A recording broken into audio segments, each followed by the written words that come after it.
Hi, everyone, and welcome back to the Poema podcast. I am James Prescott, your host. Welcome to the show. It's really great to be with you all. And yeah, today's going to be a really, really interesting episode. I'm very excited about this one. We're going to be having a conversation about, well, the two world wars of the 20th century and grief and trauma and all of that. So, joining me is my friend who loves history and is very not about history and grief. Amanda Held Opelt, welcome to the show. Hi, good to be back. Yeah, it's very, very exciting to have you. I always love having you on this show. It's fantastic. I can't remember how many times you've been on the show now. It's quite a few. It's be like the 8th time or something like that. I can't remember. So anyway. No, I do think you hold the record though, in terms of, I think there may be a couple podcasts I've done twice. I can't remember, but you are by far my most frequented podcast. So, well, that's nice. That's a great honor. Thank you. and I wouldn't be back if you weren't a great conversationalist. So, thank you. Good on you. You're always very encouraging. Thank you. Yeah. So today, when we were talking about episodes that we could do, like,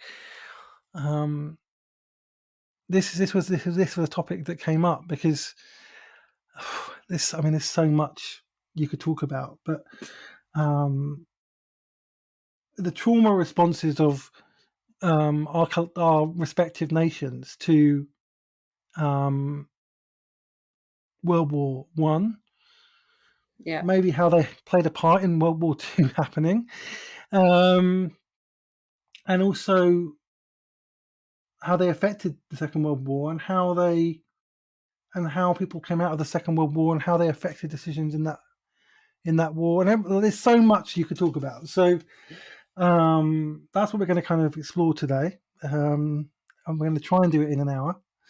So, but it's a really small interesting topic. We can be concerned. Yeah, we can do it. We can do it. Absolutely do it. Yeah. So, what is it about this subject that kind of drew you to this topic?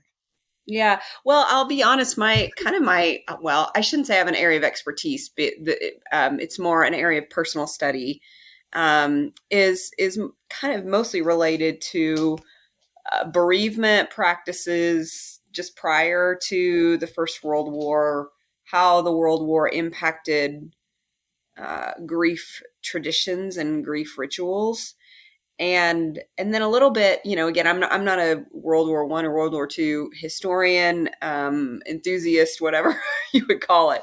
But I've also kind of looked at how the World Wars impacted marriage and family practices, and kind of how they shaped society more from like a communal, familial perspective. Just done some reading on that for various research projects, mostly related to my book, A Hole in the World, which is, the history of grief rituals in the Western world. And so I guess that's kind of what drew my attention, because I kind of set out when I wrote that book, kind of, I guess the underlying mission of it all was to find out what happened to grief rituals. Why are there so many beautiful grief practices that are still embraced and practiced today in other cultures, in African cultures and Asian cultures? But in the Western world, they have in many ways fallen out of practice, fallen out of use. Why did that happen? And there's a lot of answers to that. And that's not the purpose of this podcast. I think we've talked about that before, you and I. But I do see, when you look at these points in history, you'll sometimes see collective trauma, collective grief in the Western world being a reason why grief rituals die out or fall out of favor. So, probably the best example is the bubonic plague, which we've had a whole podcast on. Thank you very much. Mm-hmm. It is an area of interest for me. But, the bubonic plague of the 1340s, so many people dying that there was no time to perform last rites, no time to practice rituals. And so you see similar things happening in the Americas, large smallpox outbreaks that seem to kind of start to erode some of these traditions around grief. And then certainly World War One in particular was when I would say kind of the the golden era of mourning, which many people would say the Victorian era was when mourning was kind of most accepted, embraced, and even in vogue. It was World War One where that really, really dramatically changed. And certainly World War II was kind of, well, I'll say the death knell, but that's kind of mixing grief imagery there. So that's kind of how my interest in that era and how people processed sorrow, sadness, grief was impacted. That's kind of how my interest came to be. Interesting. Yeah, that's fascinating. Well, I'm interested because I mean, so you and I are coming at this from different sides of the pond per se, Yeah. and I don't know how the memories of the world wars kind of occupy the imagination, the nostalgia, the communal memory of the UK, and Mhm. versus America. But for our part, World War II in particular is kind of seen as this time, the folks that fought in World War II, the women who ran the factories that supplied the war during World War II, Yeah. the Liberty Gardens, the sacrifices people made. They're known as the greatest generation. And it was kind of seen as this time in which everyone pulled themselves up by their kind of national bootstraps, did what had to be done to save civilization. Americans were kind of the ones that were like, all right, everybody, we're going to enter the war and help you out because you're all getting invaded. And so we kind of have this hero mentality associated with World War II. Sorry if that's offensive to you, James, as a British person, No, no, but no, that's not at all. and then and just the fact that all the industry that was drummed up by the war effort was really what pulled our economy out of the Great Depression. And the years post World War II is that idyllic 1950s peace and prosperity. Now, the obvious caveat to that is that it was peace and prosperity for the middle class white society. It was certainly a time of great oppression for Black folks in this country, indigenous folks, you name it. But all that to say, that is kind of how that era lives in the memory of American culture. So I'm Yeah. curious what it is for you. Well, it's interesting because I think like we kind of saw ourselves as like the moral leaders of the world. I think after that, right? Because we were the one country in Europe that stood up to Hitler, and he couldn't. He tried to invade us, and he couldn't. We stood up to him for a year on our own with no help from anybody. Yeah. Um, and obviously, there's this thing, Dunkirk. I highly recommend Mm-hmm. people watch that movie as well. It's That pretty movie. historically accurate.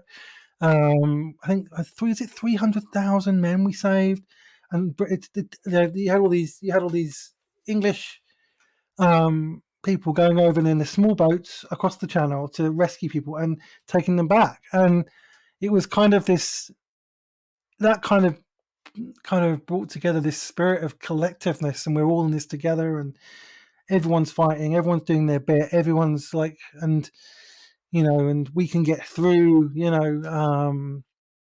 we can survive, we can do this by ourselves, kind of thing. And then you know, that really kind of turned the war, because if we'd been invaded at that point, it might have been a different outcome, right? So, Different world. um, and so we always, there's this British cultural thing that we're the moral winners of the war. Like, Mm. even if we didn't win economically, we certainly didn't win economically.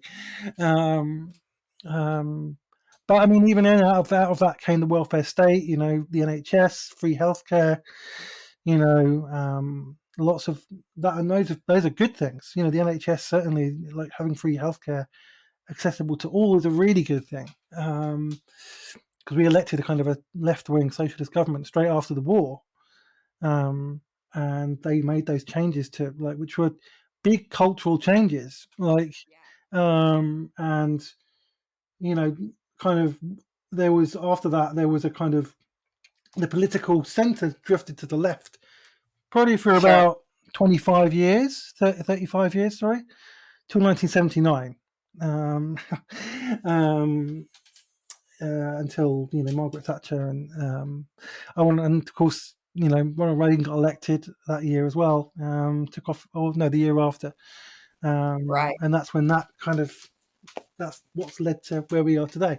But that's a little bit of political history. But yeah, at that point, that I think what I was brought up in is that I think we kind of gloried in our victory a lot, in that we were that our way of doing things is the best because we won. Yeah. That Britain is the greatest nation in the world because we've never been invaded by anybody. And this kind of sense of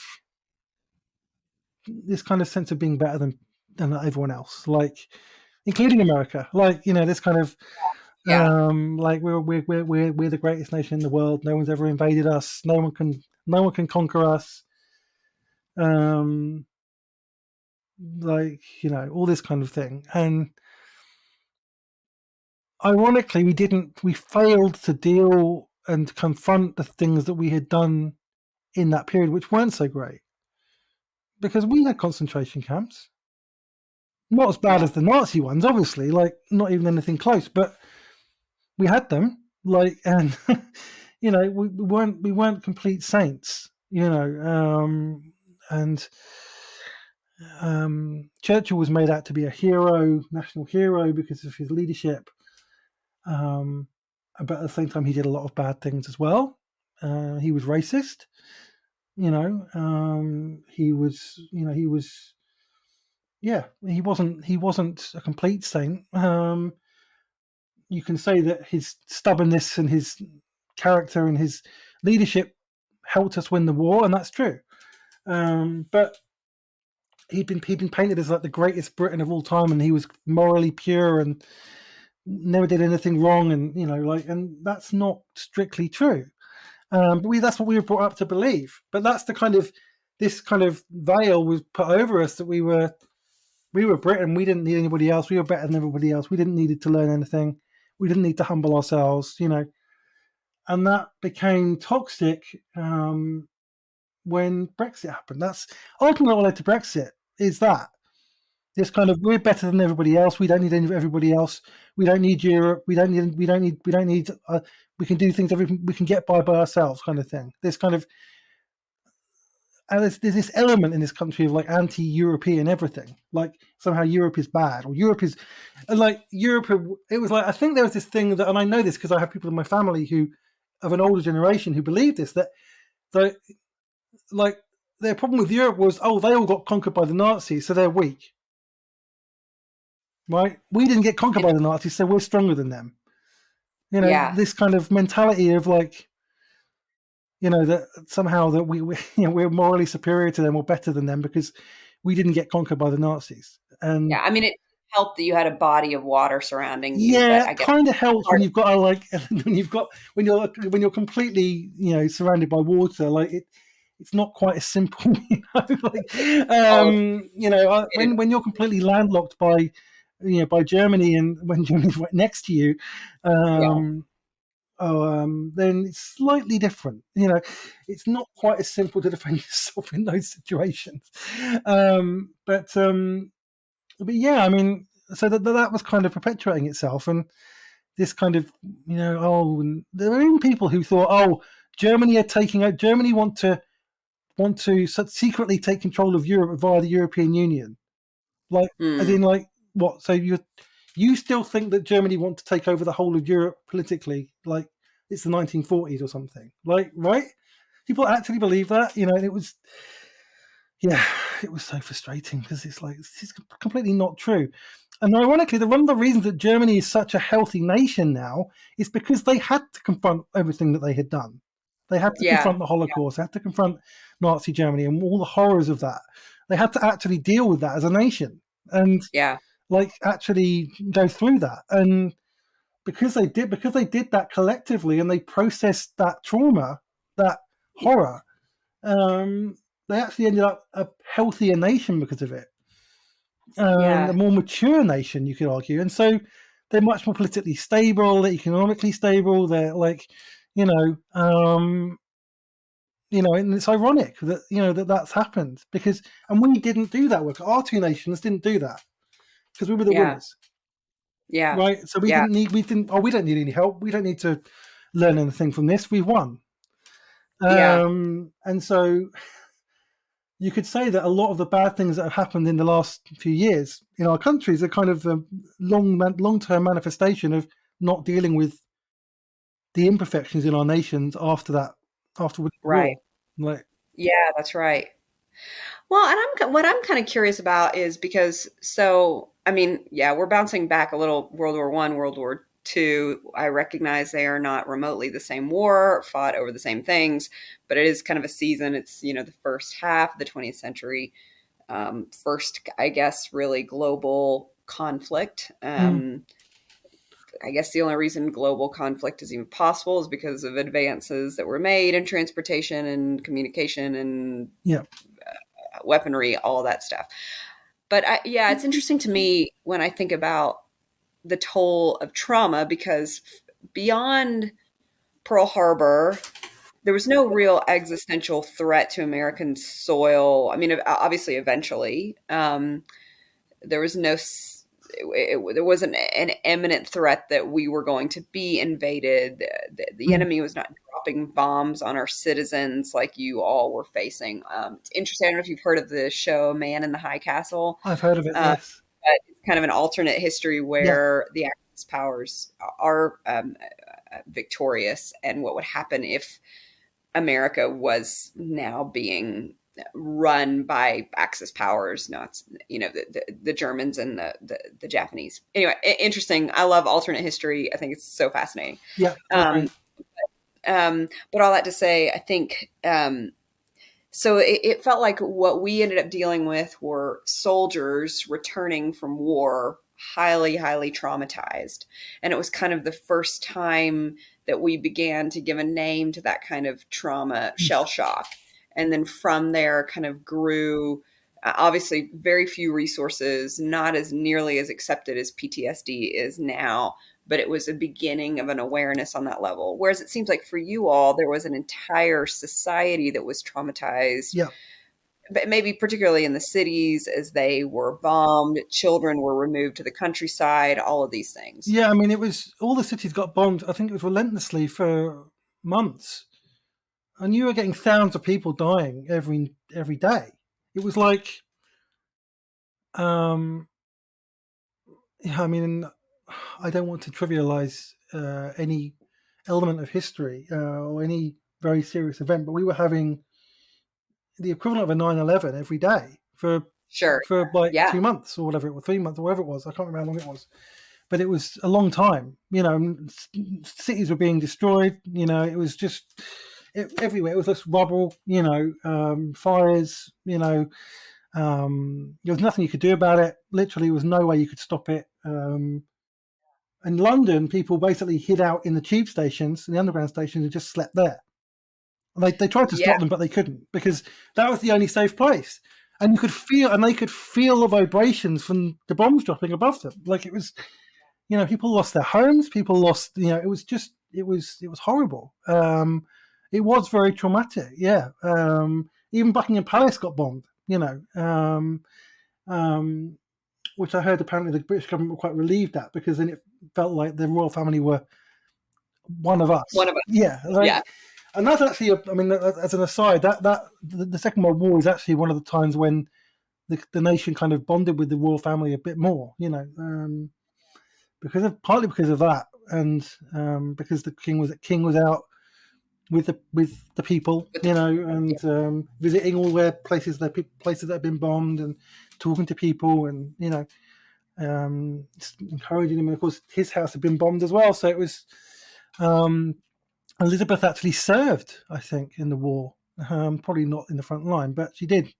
So I think as a radio operator or something like that. So yeah. Yeah. she was actually involved. She was quite young at the time. She was in her late teens, early 20s, I think.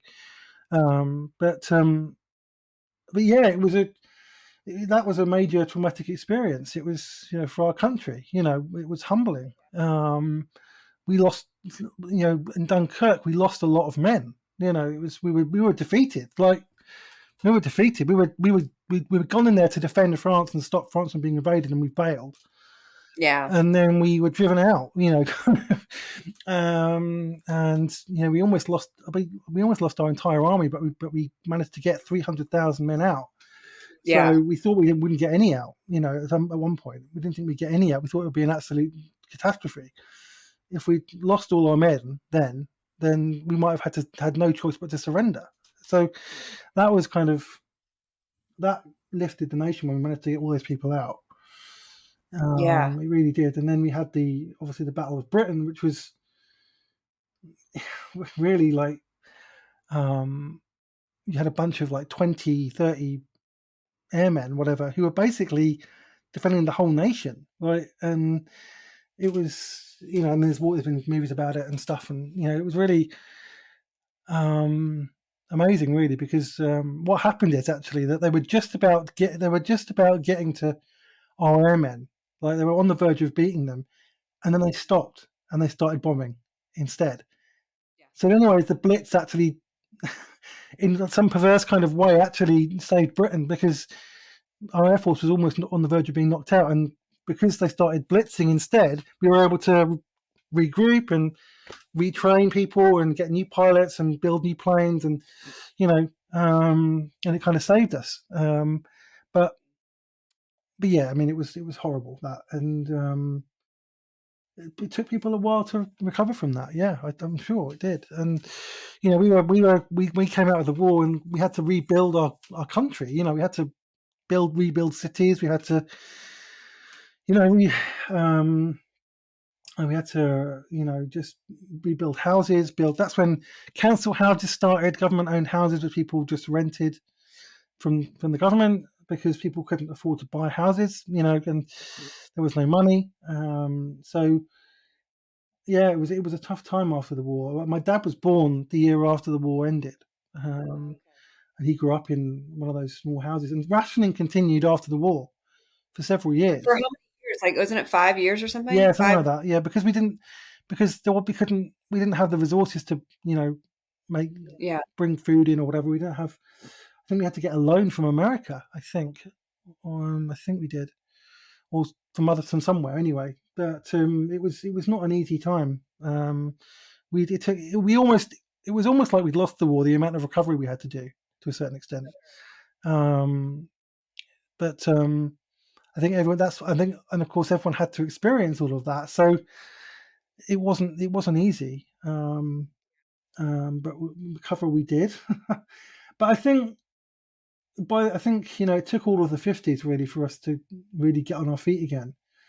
By the 60s, I think we were starting to get there, and the kind of post-war, like, baby boomers were becoming young adults or teenagers and stuff, and that's when you had this explosion of culture where, with the Beatles and all of that, like, who were born kind of either during the war or just before the war, or whatever, and so they came out of that, and we had a whole youth culture in the 60s in this country, and that kind of exploded internationally. That's when it's funny, because the same thing happened in the 90s as well. We had a explosion of youth culture here, which was when people like me, who were children of baby boomers, were getting to the same age as my parents were in the 60s, right? So it was like a cycle almost, but yeah, so I mean, but it did change this country completely. But we always held on to this kind of, we won the war, we didn't get invaded, we're Britain kind of thing, because I think it's all people had to Yeah. hold on to. They didn't have any other benefits from winning the war. Yeah. I mean, obviously getting rid of Economically. the Nazis and all of that was obviously a benefit, but like, I'm talking about direct benefits for us in terms of like finances and jobs and our country. Like, we lost a lot in the war, in winning the war. Yeah. Economically, infrastructurally, it was all loss, but psychologically, that's what you had. You had the Yeah, psychological and victory. the other thing we lost actually was the British Empire, because we had to use our imperial nations to help us fight the war, and that court, of course, empowered them and mobilized them and stuff, and we didn't have the resources to resist at that point, and so you had like India and Pakistan, and and becoming independent. You had colonial powers wanting their independence and stuff, and we just didn't really have much of a choice but to give it to them. Yeah. And that was the beginning of the Commonwealth, and so there was that as well. We kind of with a loss of national pride because Yeah. we Sure. used to boast about how great we are. We've got the empire, the British Yeah. Empire, all over the world, and of course we lost that as a result of the war. So Yeah. we didn't have much to hold on to after the Second World War. Sure. Whereas at the end of the First World War, we still had our empire. We still had all our wealth. We still had all our power. We Yeah. were still very strong as a nation. Although we'd lost a lot of people, and a lot of people have been traumatized by the end of the First World War, obviously, because it was horrible. Um, but as a nation, we didn't lose as much as we did Right. as we did from the end of the Second World War. Yeah, it's interesting. Post World War One versus post World War Two. Post World War One in America was still a time of great kind of social, I think, upheaval in this country, because that was really, I feel like, the height of the labor movement, particularly in Appalachia. I mean, I have more knowledge about Appalachia, the mountainous region of the United States, where coal mining and deforestation were these big industries. And I'm wearing my Bluefield, West Virginia shirt here. These were areas that were basically their ecological base was destroyed by this new industry of coal and deforestation. So the people were very poor, stuck in coal jobs and trying to unionize. And basically there was a war in this country that no one ever talks about in the 1920s, which the coal wars and the Battle of Blair Mountain, and kind of which were basically labor wars, and coal miners demanding their rights as workers, rights basically just to be paid fairly. And Yeah, that was happening all over the country too, in other ways. The labor movement and Mother Jones and all of these yeah, the and so it just wasn't quite the same post-war afterglow that I think they had with World War II, where it was like, okay, we won. We're kind of economically stable. There's some social stability. Again, huge caveat there was that Jim Crow and the oppression of Black people, particularly in the South in the 50s, was egregious, and it was really at a boiling point. But beyond that, it felt like there was just a little bit more kind of social stability. But post World War One is you've got the Roaring Twenties, so there's both economic growth, but there's fight against child labor, fights for mm, labor rights, prohibition, which caused all kinds of issues in the United States in terms of the underground crime world. And so that it was just kind of a really interesting time where I feel like America was kind of ironing out some of its how you say economic kinks, like kinks yeah, in the system that were creating real problems, and kind of understanding, okay, this is what it means to be a country where there is true mobility between the classes. This is what it means to build a country where there is no aristocracy and there is no slavery anymore. There was obviously Jim Crow, still that egregious oppression, but we're kind of figuring all of that out in the 1920s. yeah. I So mean, we it's had that time period in between is really interesting to me. And then obviously you have the Great Depression hit in the mm, 30s. yeah. I mean, we had the rise of the labour movement as well post-war. Yeah, I mean, now we've got the Labour Party in this country, which grew out of that, which is now the main political opposition in this country.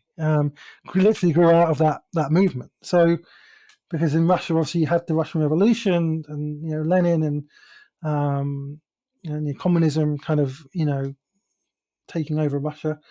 There was a big threat to. You had a lot of monarchies falling in Europe after that yeah, war. right. Um, the British one was one of the only ones that survived. And they did that in quite a ruthless way, in that they basically, because our king was related to the Tsar of Russia, Yeah, and that's basically right. cut himself off from him and just didn't welcome into the country, and didn't help him at all. And they were kind of and these are the ancestors of the current monarchy. So um, they we were quite. Our royal family was quite ruthless at that point, and a lot of monarchies in Europe fell around that point. And that was a lot of self determination was happening in Europe. Yeah, Germany was one of those countries, and obviously that, and of course it's interesting how Germany ended World War One, because they were basically kind of forced to sign all these treaties where they weren't allowed to have an army, and they weren't allowed to do this, and they weren't allowed to do that, and the German people resented that, and yeah, they felt oppressed by everybody else. And of course, that is fertile ground yeah, for extremists. yeah, Um, and especially when you have an economic depression as well, that makes people more desperate. And people are yeah, desperate, they're more likely to, go to people who maybe they wouldn't go to normally or rationally. yeah, And you had the rise of. It wasn't a surprise really that after that period, the kind of the Great Depression, the economic catastrophe of the late 20s, that you had the rise of like the far right, because that's what often happens when you have an economic catastrophe. The far right yeah, tends to get more support. We've seen it in the last 10 years in both of our yeah, countries, really. Like we had yeah, 2008, it was a awful global economic meltdown, and 8 years later, we had Brexit, and we had Donald Trump getting elected president. So it was, it was it's funny how history repeats itself, yeah, but that certainly helped kind of stir up this nationalism in Germany. Was that, like a lot of things, including that, but partly yeah, the response to World War One as well, where they were demonized yeah, as a nation, and they were made to do all these things that they didn't want to do, and had all their freedoms restricted, like because people were angry at Germany and blamed Germany for the war. yeah. Like I actually saw an American historian once say that you actually had a European civil war which lasted from 1914 to 1945, Interesting. and that Yeah, the in between war period was a ceasefire in that war. yeah, And he then also said that the winners of the European Civil War were Russia and America. hmm. No one Yeah, how else, like interesting. no one in Europe actually won that war, and it's a really interesting take. When I heard it, I was thought, that kind of makes sense, because the way that World War One ended kind of laid the seed for World War Two to happen, kind of, because of the Yeah, way that it ended for Germany. Um, because they felt like Trump supporters, they felt like nobody was listening to them and nobody cared about them, sure. that they were ignored and they Yeah, were demonized as a nation, that they didn't have any pride as a nation. yeah, And so that's again fertile ground for a nationalistic leader with charisma to come up and say, "Oh, I'm going to bring back the pride to Germany. I'm going to make Germany great again." It's yeah, it kind of almost, it didn't make it inevitable, but it was kind of something bad was going to happen, and yeah.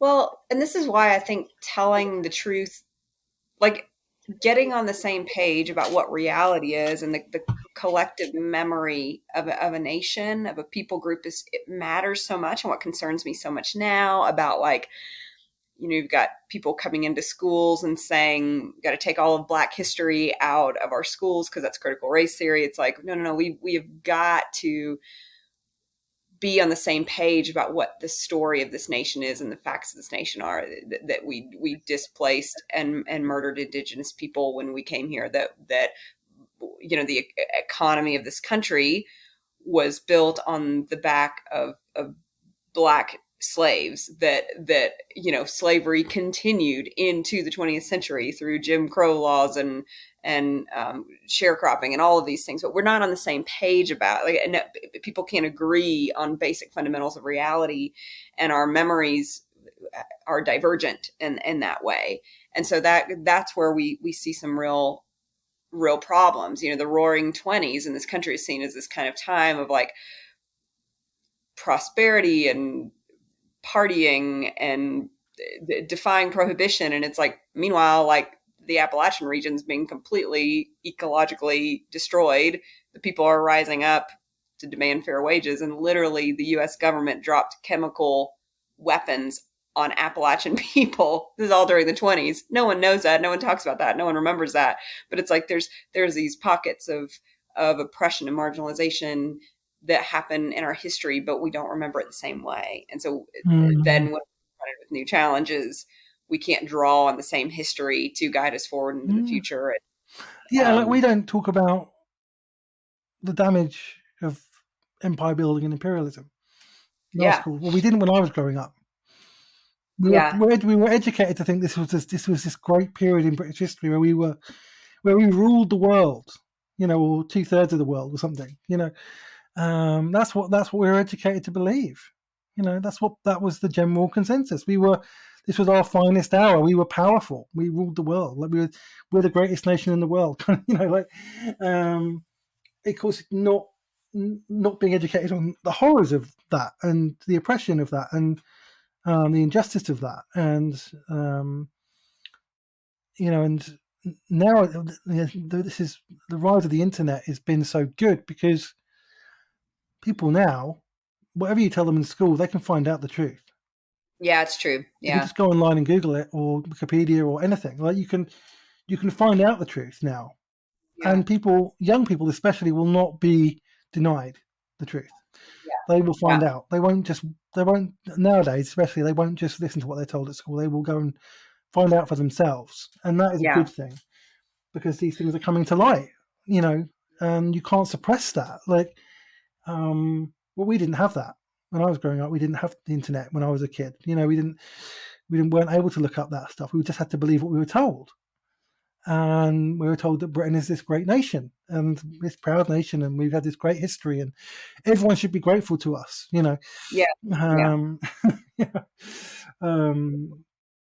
I want to ask you about something, because this was kind of my niche area of interest for the book. But just prior to World War I was kind of this, I keep calling it the golden era of mourning, and I'll explain that a little bit more. But just prior to World War I, so Victorian era, late Victorian era, I guess Edwardian. I had a friend call it, early 20th century, late 19th century was when these very strict codes and practices of mourning and grief rituals were so in vogue. And it was a little bit, it was the case in the US, certainly, things like wearing black, things like going into mourning, but it was particularly prominent in Europe and Great Britain.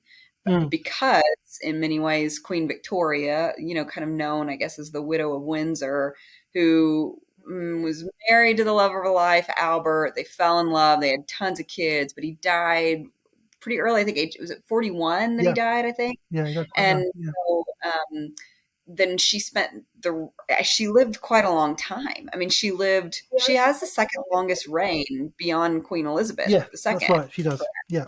So she lived a long time as a widow, like from her, late 30s, early 40s through to whenever she died. I think it was 50 years or something that she wore her mourning attire. And she maintained Albert's quarters in the palace, with his shirt laid out and his dressing items all laid out as if he could return at any moment. Some people thought she was a little bit maybe crazy, a little bit had some mental problems because she just couldn't kind of move on from this grief. I think she's just a fascinating character. And there's debate on whether or not she is the one who made mourning practices popular, or if it was already starting to be popular. It's kind of like the Beatles. Yeah, absolutely. I mean, did they follow the trends? But yeah, just seeing things like this was when it also correlated, I guess, and again, you tell me if this is how you remember it in history, but it correlated with kind of the rise of the middle class. And, wearing black was something that was not possible for the working class, or the lower class, Mm, economically mm, speaking, in years past, because of sumptuary laws saying only certain people from certain classes could wear certain clothing.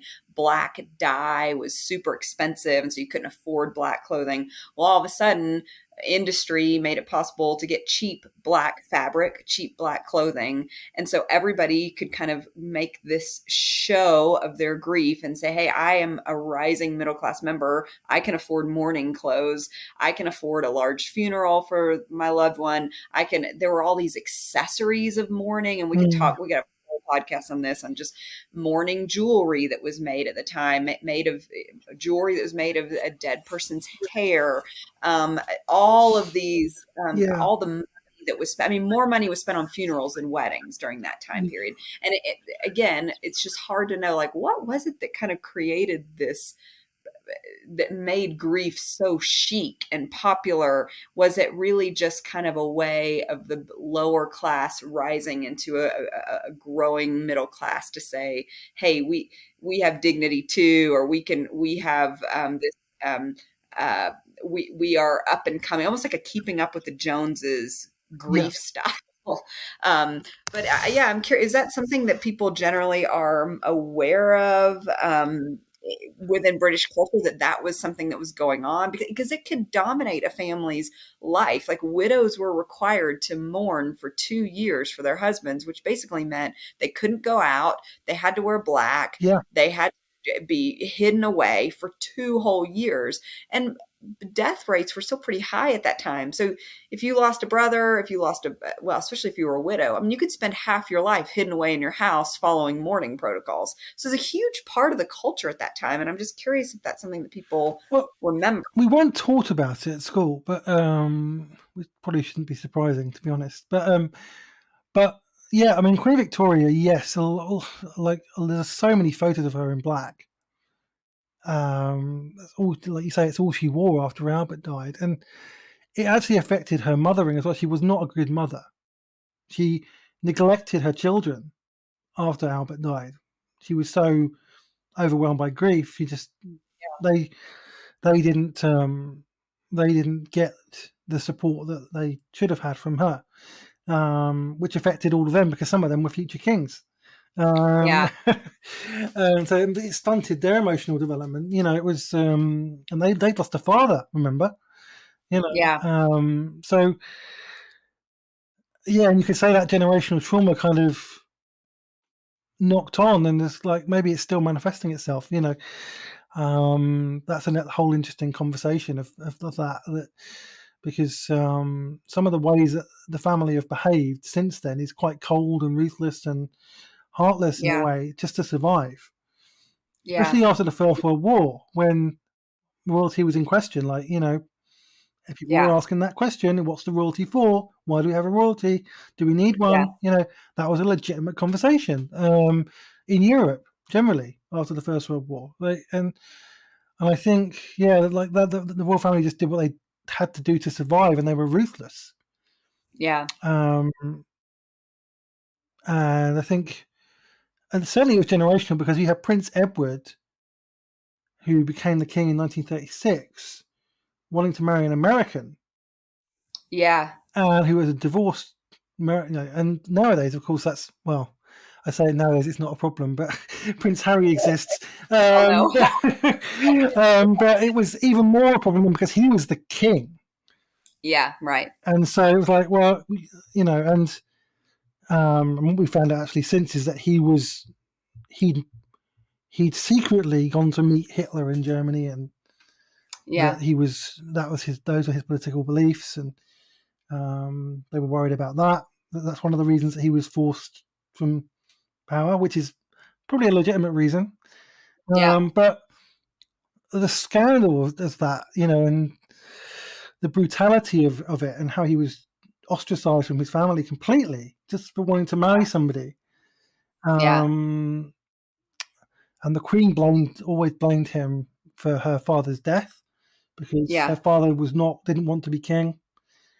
He was forced to become king because his brother abdicated, and then had to be king through the war, the Second World War. He was a chain smoker, and he smoked more and more and more and more and more, and of course he ended up dying of cancer, right? And um, a very young age, when the age that he shouldn't have, and thus she became queen when she was very young. Yeah. So all of that, there is a kind of a generational trauma in that family, and it probably goes all Sure. the way back to Victoria, Yeah. and Albert, and not dealing with that very well, Yeah. and this kind of ruthlessness and coldness that is in that family probably has its roots in that period, For and sure. it's really interesting. And this is slightly off topic, but I always find it interesting to look at Harry, and who's had therapy, who has done anti-racist work, who has done he's done the work of processing his trauma and his grief. And when I see him interviewed, he is so much more emotionally healthy than Yeah. any of his family. Like, you can see it in his body language, in how he talks, in how he in just everything about it. You can see he's done the work of healing. Yeah. Like, he's actually done some work of healing this generational trauma that he's carrying, Yeah. whereas his family haven't done that at all, and they're still carrying all of that. And all this goes back to Victoria, who lost her husband quite young and never really dealt with it properly.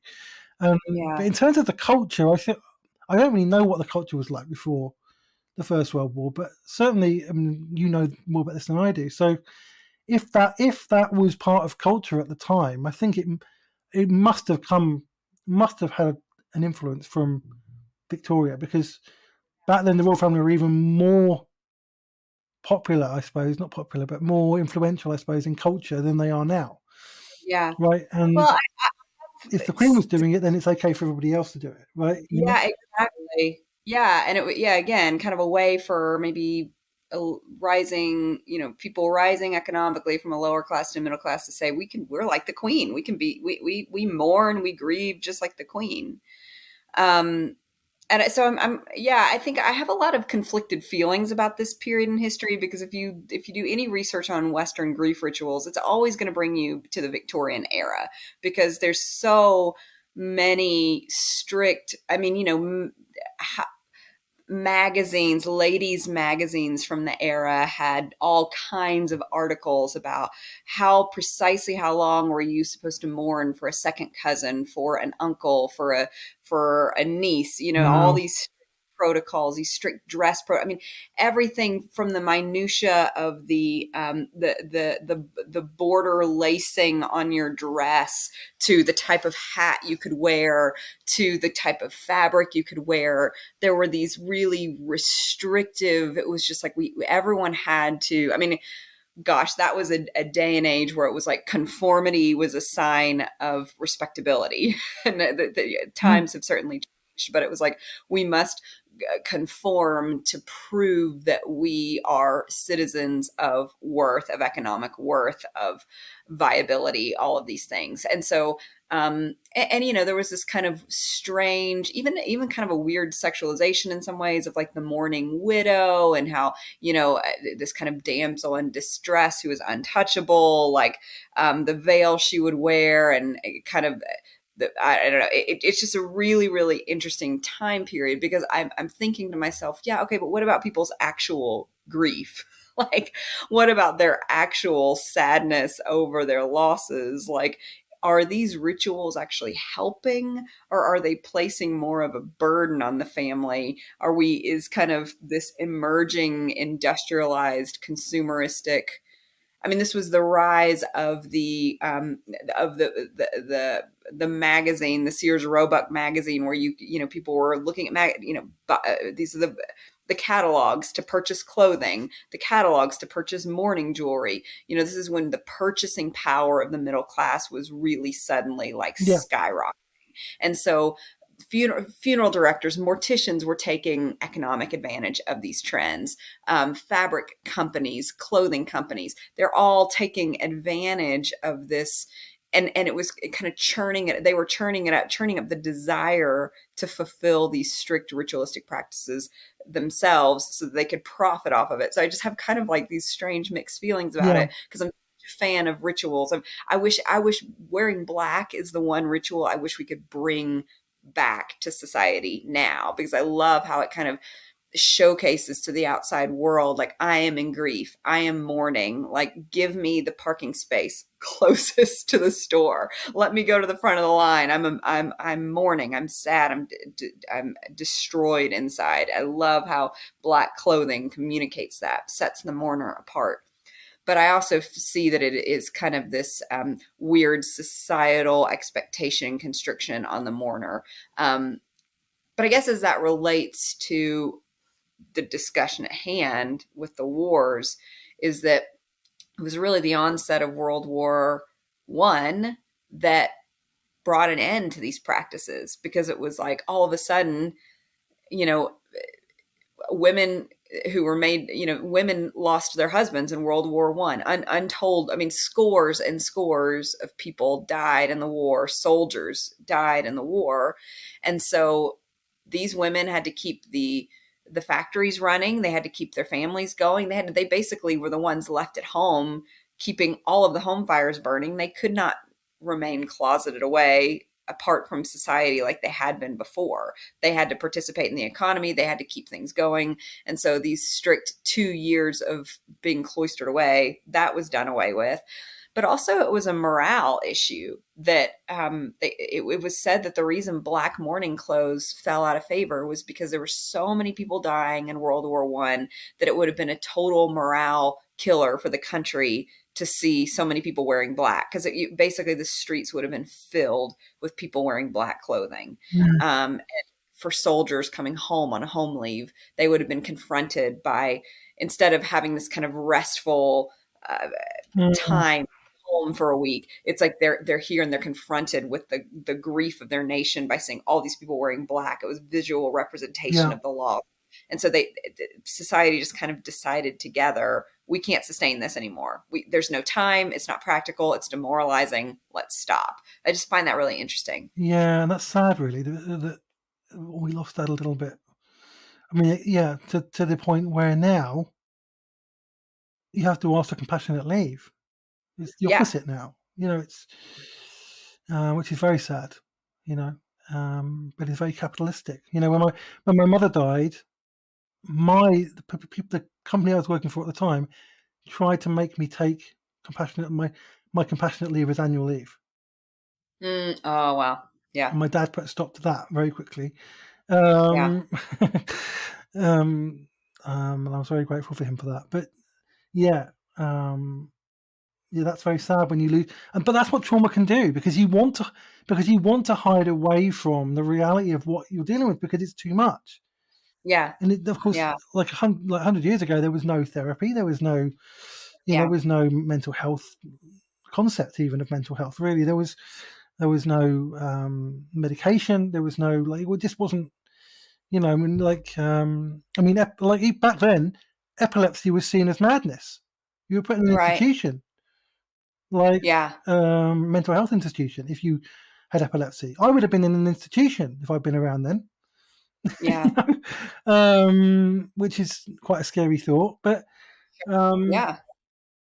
yeah, and it was just a whole different culture, and like it's funny how these little things that happen, these major traumas that we go through, we just deal with them so badly, and Yeah. they always have negative consequences. Because we don't deal with them well Right. collectively, they have negative consequences down the line. I mean, like, I mean, our country was so afraid of going to war with Yeah. again.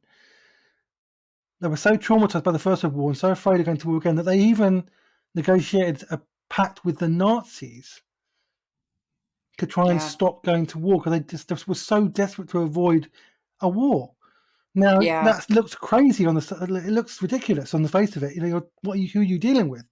But back then, it was, people were like, we just don't want to go to war again. We don't want to go through this again. We don't want to have to go through suffering like that again. We cannot That was so traumatic. People who were still alive who fought in that war.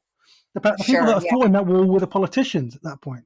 Yeah. So Yeah. they didn't want another repeat of that. They just didn't, and you can't blame them for that because it was so traumatic Yeah. and it was so painful and it was so devastating that you're like, we've got to do anything we can to avoid that. But the reality was that was, given the nature of Hitler, that was never going to happen because he broke every pact he signed. So it was Yeah. just no. He would have tried to invade Britain anyway. It wouldn't Yeah. have. We'd have been forced into a war even if we tried to avoid it. And America was the same. They were very reluctant to enter the war. They only entered the war after Pearl Harbor. Yeah. And again, I can understand why people would want to avoid it as a trauma response. Let's try and avoid this bloodshed again. But again, it's a result of not dealing with the reality of what you experience and actually working through it and processing it and getting healing from it because it's still affecting your decisions 20 years later. Yeah. Well, I think I was watching, like the making of the Lord of the Rings movies or something, and I was reading about how when Tolkien was writing Lord of the Rings, he was really reflecting on, kind of the advent of of modern war, Yeah, the advent of industrialized war, the advent of mechanized war. And it's not that there had not been horrible bloodshed, trauma, war, loss, death in centuries and cultures past and wars past, but kind of this large scale, how human innovation and science and the invention of all these kind of industrialized mechanisms really made countries killing forces at a rate that was completely unprecedented. And so you have everything from, aerial bombardment to machine guns to trench warfare to chemical warfare to nuclear war as a possibility, that like our own scientific innovation may lead to our extinction, which to be completely honest with you, I have some misgivings about AI and all that it's yeah, going to absolutely. do That's fair. I'm with you to another a time. certain extent on that. Yeah. So I think it's kind of like, gosh, how do you even apply historic old mourning practices to this new form of grief, a grief in which the machines that we've created um, kind of devastate lives at a rate that we can't even keep up with, that we can't calculate, devastate landscapes. And I think that was Tolkien's particular not interest, but just fascination, was like how much we were ecologically destroying the world with our warfare now. It wasn't just killing people, it was the end of forest and landscapes and the coal that fueled the war. It was the end of the ecological base in Appalachia and just all of those things. Like, we're destroying the earth in order to destroy each other is just kind of gosh, that's grief, and processing that is a whole other level of trauma, I think. I agree. Yeah. I mean, this whole conversation almost leaves more questions than answers, doesn't it? In a Yeah. sense, Yeah. where are we going, and are we going to learn from history, or are we doomed to repeat it? The lesson Yeah. I keep having to learn is that we don't seem to learn from our history, and That's that's a right. result of not confronting our trauma and not confronting our grief and not confronting collective grief and trauma and and facing our history and the reality Yeah. of our history, like, Yeah. and that's what we need to do to be healthy as a nation, as both of our Yeah. nations. Like, Tell the story. and as I said, Germany had to do this Yeah. after World War II, and they're now a much healthier nation and more stable and economically prosperous and more peaceful nation than ever before. And so maybe we can learn from that. Maybe if we did the work that we should do, it would be painful, but it would change the world for the better. Yeah. Especially if it was Yeah. America who did it, because America is one of the most powerful nations in the world, and if they could learn to heal and grow as a nation, that would be wonderful. Yeah. Um, so, Yeah. And I think if I could just leave with one thought at the end of this conversation. It's that, like, yep, large catastrophic events in history sometimes leave us bereft of our rituals. They are the reason that rituals fall out of favor. And maybe that's okay. Maybe we adjust, but we can't, we must replace them somehow. We must find a way to say, okay, even if the old ways of mourning are no longer viable or no longer relevant, what are the new ways in which we're going to process this loss and process this trauma? And we've got to do that after COVID. You know what I mean? Funerals, there was a whole 2-year season almost where there were no funerals, live funerals, or there were very few, or it was, it was done on a much smaller scale. And I'm thankful to see that it seems like we are recovering the practice of going to a funeral. But some of these other pieces we continue to lose. And so it's just important to remember that we've got to recover them or reimagine them if we're going to process what we've lost. Absolutely. Yeah. Absolutely. I agree. Thank you. Yes, I always love these conversations with you. So where can people find you online? Yeah, I'm online. Amanda Held Opelt on Instagram and Twitter, and that's my website too, amandaheldopelt.com. So you can find me there. Fantastic. Fantastic. And I'm sure we'll have you back again sometime. There's so many things we could talk about. So yeah. Thank you so much. Thanks for the insight. It's always interesting to hear perspective from the other side of the waters. So I'm fascinated by your perspective as well. So yeah, thank you. And thanks for listening, everyone.